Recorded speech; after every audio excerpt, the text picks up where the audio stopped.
अब अग्निकुल की अंतिम मशाल ले चली है तुम्हें वहां, जहां आरंभ होता है युद्ध, तप और आत्मबोध का मार्ग। दूसरी कड़ी है राख से उठी प्रतिज्ञा। रात्रि की चिता अभी बुझी नहीं थी। गुरुकुल के खंडहरों में राख उड़ रही थी और उसके बीच खड़ा था आर्यवर्धन। आंखों में न आंसू थे न क्रोध, बस एक चुप्पी जिसमें प्रतिज्ञा की ज्वाला धधक रही थी। गुरु की देह को अग्नि दे उसने एक मुट्ठी राख उठाई, माथे पर लगाया और बोला, अब यह युद्ध मेरा नहीं, कुल का है, धर्म का है।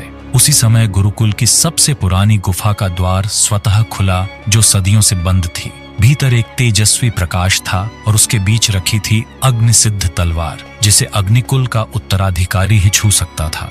ज्यों ही आर्यवर्धन ने तलवार को हाथ में लिया, पूरा गुफा प्रांगण अग्नि से भर गया। एक दिव्य वाणी गूंजी, धर्मवीर, अब तू अग्निवंश का वाहक है, तेरी परीक्षा शुरू होती है। वाणी शांत हुई, पर आर्यवर्धन के भीतर अब एक नई चेतना जाग चुकी थी। उधर दक्षिण के सिंहासन पर बैठा क्रूरकेश अपने नापाक दरबारियों के बीच यज्ञ करवा रहा था।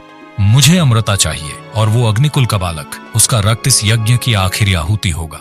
उसने भेजे 7 भयावह सेनापति, हर एक जनपद के विनाशक। उनका पहला लक्ष्य था मालव प्रदेश, जहां निर्दोषों की रक्षा अब किसी देवता ने नहीं, एक अग्निवीर ने करनी थी। आर्यवर्धन ने यात्रा आरंभ की। पहली बार अकेला नहीं था, उसके साथ थी अग्निकुल की आत्मा और हर पीड़ित की पुकार। गांवों में उसकी चर्चा होने लगी। एक बालक है, आंखों में अग्नि लिए, जो अन्याय देख चुप नहीं रहता। पर क्या आर्यवर्धन पहला युद्ध जीत पाएगा? क्या वह मालव को बचा सकेगा पहले सेनापति अंधराक्ष से? आगे जानने के लिए कमेंट में लिखें, अग्निवीर आएगा।